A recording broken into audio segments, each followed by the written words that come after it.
गणपति गुं हवामहे प्रियाणां त्वा प्रिपति गुं हवामहे निधीनां त्वा निधिपति गुं हवामहे वसो मम अहं जानामि वक्रतुण्ड महाकाय सूर्यकोटि समप्रभ निर्विघ्नं कुरु मे देव सर्वकार्येषु सर्वदा शान्ताकारं भुजगशयनं पद्मनाभं सुरेश्वरं विश्वाधारं गगनसदृशं मेघवर्णं शुभांगं लक्ष्मीकान्तं कमलनयनं योगभिध्यानगम्यं वन्दे विष्णुभवभयहरं सर्वलोकैकनाथं गुरुर्ब्रह्मा गुरु विष्णु गुरुदेवो महेश्वरा गुरु साक्षात् परब्रह्मा तस्मै श्री गुरुवे नमः।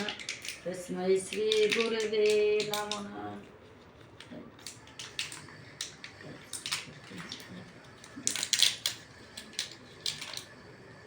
तेरा ये 50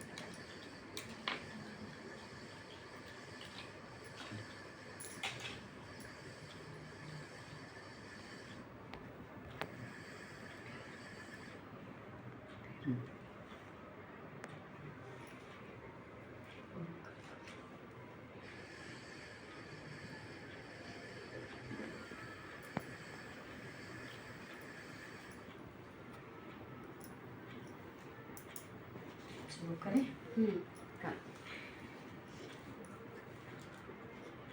कुछ और करना है इसके तिलक कर दिया करो। हाँ कुछ उसमें नहीं किया है। लगा मिनट हो जाए इसमें नहीं लगा दो इसमें तो लगा दिया हमने। नहीं वो आपसे देंगे ना मैं हाँ लगा शुरू करते। बोलो गणेश भगवान की जय। एक अंधी बुढ़िया थी जिसका एक लड़का और लड़की की बहू थी। वह बहुत गरीब था। वह अंधी बुढ़िया नित्य प्रति गणेश जी की पूजा किया करती थी। गणेश जी साक्षात सम्मुख आकर कहते थे कि बुढ़िया माई तू जो चाहे सो मांग ले। बुढ़िया कहती मुझे मांगना नहीं आता, सो कैसे और क्या मांगूं। तब गणेश जी बोले कि अपने बहू बेटे से पूछ कर मांग ले। तब बुढ़िया ने अपने पुत्र और वधू से पूछा तो बेटा बोला कि धन मांग ले और बहू ने कहा कि पोता मांग ले। तब बुढ़िया ने सोचा कि बेटा बहू तो अपने अपने मतलब की बातें कर रहे हैं। अतः उस बुढ़िया ने पड़ोसियों से पूछा तो पड़ोसियों ने कहा कि बुढ़िया तेरी थोड़ी सी जिंदगी है, क्यों मांगे धन और पोता। तू तो केवल अपने नेत्र मांग ले जिससे तेरी शेष जिंदगी सुख से व्यतीत हो जाए। उस बुढ़िया ने बेटे और बहू तथा पड़ोसियों की बात सुनकर घर में जाकर सोचा जिससे बेटा बहू और मेरा सबका ही भला हो वह भी मांग लूँ और अपने मतलब की चीज़ भी मांग लूँ। जब दूसरे दिन श्री गणेश जी आए और बोले बोल बुढ़िया माई क्या मांगती है, हमारा वचन है जो तू मांगेगी सो ही पाएगी। गणेश जी के वचन सुनकर बुढ़िया बोली हे गणराज यदि आप मुझ पर प्रसन्न है तो मुझे 9 करोड़ की माया दें, निरोगी काया दें, अमर सुहाग दें, आँखों में प्रकाश दें, नाती पोता दें और समस्त परिवार को सुख दें और अंत में मोक्ष दें। बुढ़िया की बात सुनकर गणेश जी बोले बुढ़िया माँ तूने तो मुझे ठग लिया, खैर जो कुछ तूने मांग लिया वो सभी तुझे मिलेगा।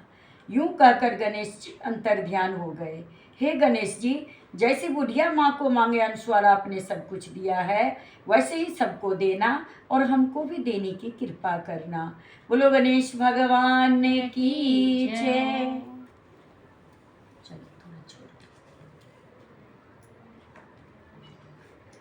बोलो चौथ माता की जय। एक साहूकार के 7 बेटे और एक बेटी थी। सातों भाई व बहन एक साथ बैठकर भोजन करते थे। एक दिन कार्तिक की चौथ का व्रत आया तो भाई बोला कि बहन आओ भोजन करें। बहन बोली कि आज करवा चौथ का व्रत है, चांद उगने पर खाऊंगी। तब भाइयों ने सोचा कि चांद उगने तक बहन भूखी रहेगी तो एक भाई ने दिया जलाया, दूसरे भाई ने छलनी लेकर उसे ढका और चांद उग गया आया है। अर्घ दे लो बहन। अपनी भाभीयों से भी बहन कहने लगी कि चलो भाभी अर्घ दे लें। तो भाभीयों ने बोली तुम्हारा चांद उगा होगा, मेरा चांद तो रात में उगेगा। बहन ने जब अकेली अर्घ दे लिया और खाने लगी तो पहले ही ग्रास में कंकर आ गया। जब दूसरा ग्रास आया तो मुंह में बाल आ गया।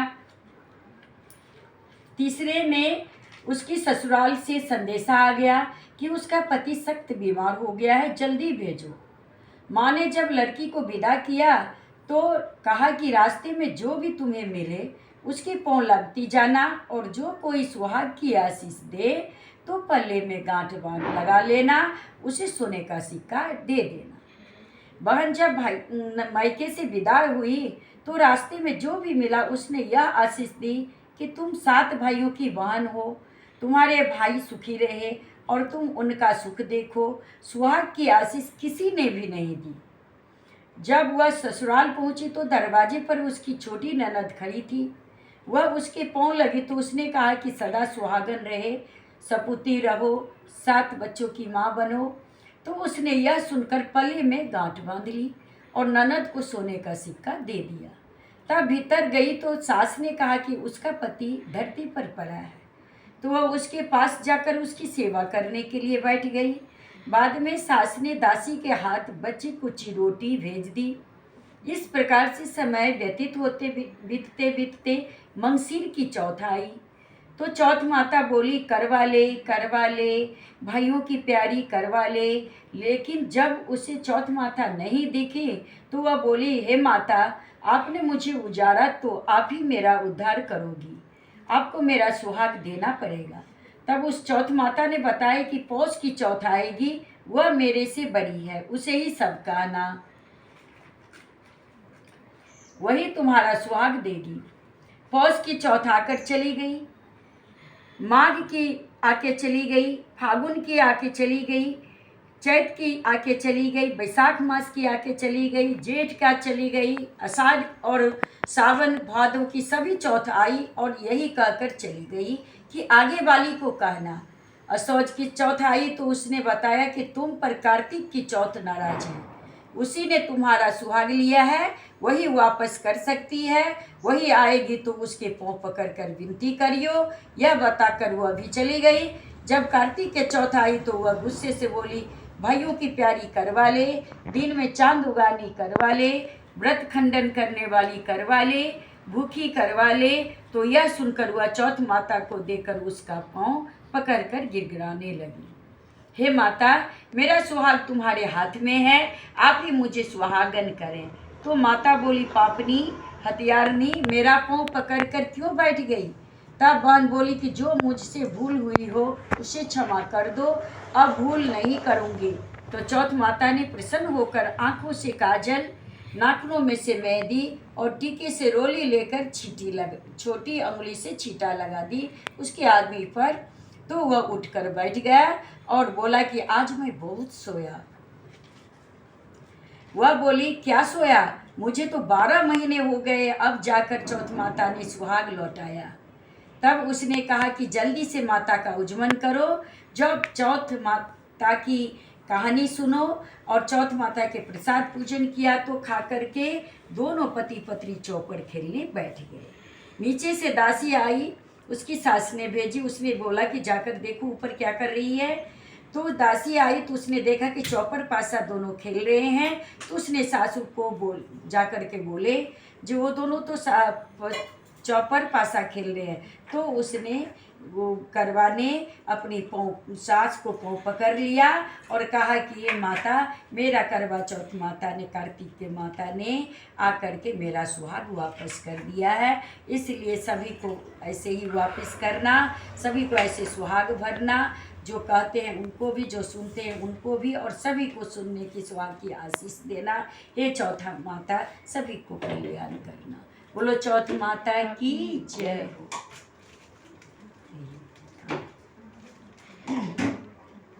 और कुछ करते बात साहब?